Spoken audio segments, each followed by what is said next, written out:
Hello friends, જય અંબે, જય માતાજી. આજે આપણે બનાવીશું મરચાં. તમે કઈ રીતે બનાવો એ મને નથી ખબર, પણ હું તમને બતાવું મારી રીત. આપણે બનાવીશું મરચાં, એ બી 5 મિનિટમાં ફટાફટ. કઈ રીતે બની જાય ચલો શીખવાડું. એના માટે પહેલાં આપણે સૌપ્રથમ થોડી વરિયાળી લઈ લઈશું અને થોડા સિંગદાણા લીધા છે મેં, અને બંનેને બરાબર શેકી લઈશું. ખાવાનું બહુ ટેસ્ટી લાગે, તમે એકવાર ટ્રાય કરજો. અમુક જણા ખાલી ચણાનો લોટ ભરી અને કરી દેતા હોય છે, તમે આ રીતે તમે બનાવજો. વરિયાળી અને સિંગદાણા બરાબર શેકી લેવાના, એમાં થોડા સૂકા ધાણા બી નાખી દેવાના, એને બી શેકી લેવાનું, અને મિક્સરમાં ઠરે એટલે ચકેડી પીસી લેવાની. મસ્ત સ્મેલ આવવા માંડે ત્યારે ઠંડુ કરી અને મસ્ત ચકેડી પીસી લેવાની. પીસીને એ ભૂકો લઈ લેવાનો આપણે. અને હવે પછી આપણે ઠંડુ થાય ત્યાં સુધી આપણે ચણાનો લોટ થોડો શેકી લઈશું. એવો ડીશમાં નીકાળી લઈએ. હવે આપણે થોડો ચણાનો લોટ શેકીશું મરચાં ભરવા માટે. એટલે એમાં આપણે સિંગદાણાનો ભૂકો, વરિયાળી અને ધાણાનો ભૂકો લઈશું, અને ભેગું આપણે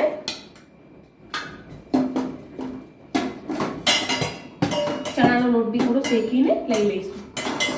એમાં હિંગ, આમચૂર પાવડર અને મસાલા, હળદર, મીઠું ને મરચું. કારણ કે આ મરચું બહુ તીખું નથી આવતું હોતું, તો તમારે આ મરચું બી થોડું નાખવાનું.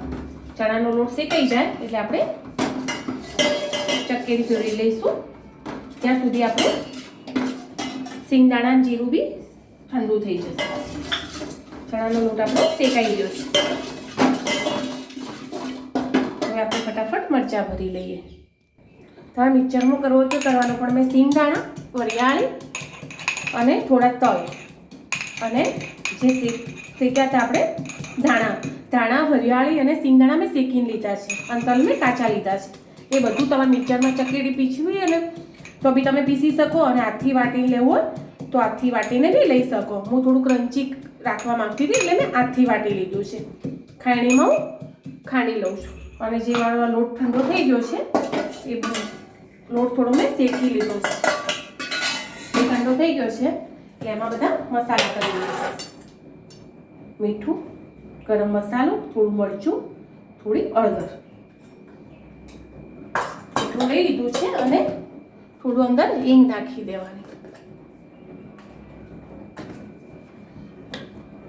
અને થોડું આમચૂર પાવડર નાખી દેવાનું તમારા ટેસ્ટ પ્રમાણે. અને એમાં આપણે તેલ નાખીશું, અને એક બાજુ આપણે મરચાંનો વઘાર મૂકી દઈશું. એટલે આપણે ફટાફટ 5 મિનિટમાં મરચાં તૈયાર થઈ જશે. કુકરમાં થોડું પહેલાં ગરમ કરી લઈશું એટલે એની હવા ઉડી જાય. ત્યાં સુધી આપણે મરચાંને કાપા કરી લઈશું. રસોડું મારું ક્લીન જ છે, નીચેથી મેં હમણાં સાફ કર્યું છે. એટલે પાણી ઉડે ત્યાં સુધી આપણે એનો મસાલો તૈયાર કરી લઈશું, અને આપણે જે વાટી રાખ્યો હતો એ મસાલો બી અંદર એડ કરી લઈશું. ધાણા, સિંગદાણા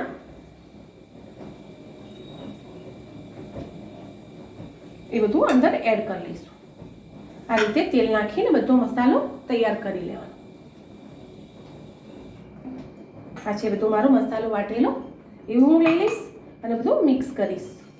પણ પહેલાં લોટ ભરીશ ને એના ઉપર થોડું થોડું અંદર લગાવીશ. આ ખાવામાં બહુ જ મસ્ત લાગે છે. પહેલાં લોટ ભરીશ ને પછી જે સિંગદાણા, તલ ને એ બધું કર્યું છે ને મેં, વરિયાળી, ધાણા એ બધું ભરીશ. પહેલાં હું લોટનો ભાગ ભરીશ અને પછી બહુ જ મસ્ત લાગે ખાવામાં. આ રીતે તમારે મરચાં ભરી અને ઉપર તમે જે પીસીને લીધું ને વરિયાળી, ધાણા, સિંગદાણા એનું બધું ભરી દેવાનું. એ રીતે ફટાફટ ભરી અને આપણે આ તેલ મૂકી દઈશું. આપણે કુકરમાં 5 મિનિટમાં જ મરચાં ભરી દઈશું. હું તમને બતાવું. તેલ આપણું આવી ગયું છે, મરચાં આપણે ભરી લીધા છે.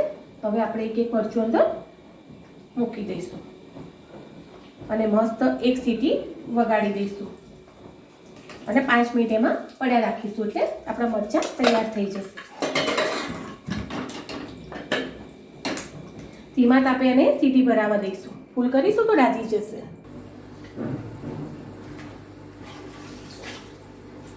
હેલો ફ્રેન્ડ્સ, ચલો આપણે જોઈએ કે આપણા મરચાં કેવા થયા છે. અને હા, એવું લાગે ને કે એક સીટી વગાડી છે ને પછી થોડી સ્મેલ આવે ડાચવાની કેવી. મારામાં તો નહીં આવી, પણ તમને કદાચ એવું લાગે ને તો તમે થોડીક વાર એક સીટી મારી અને ધીમા તાપે તવી ઉપર થોડીક વાર કુકર મૂકી દેવાનું. તો હું તમને બતાવી દઉં કે કેવા બન્યા.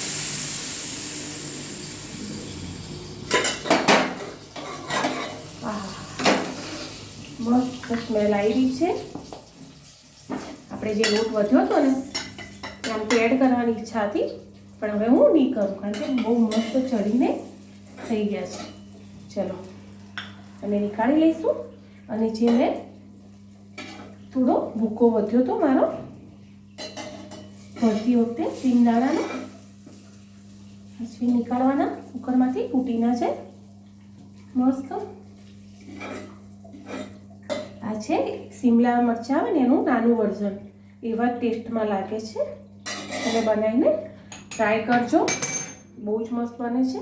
અને જે સિંગદાણા, વરિયાળી, તલ અને આખા ધાણા મેં પાટીની અંદર મસાલો લીધો હતો ને એ મેં થોડા રાખ્યા હતા વધારીને, તો મેં એના ઉપર લગાવી દીધું છે.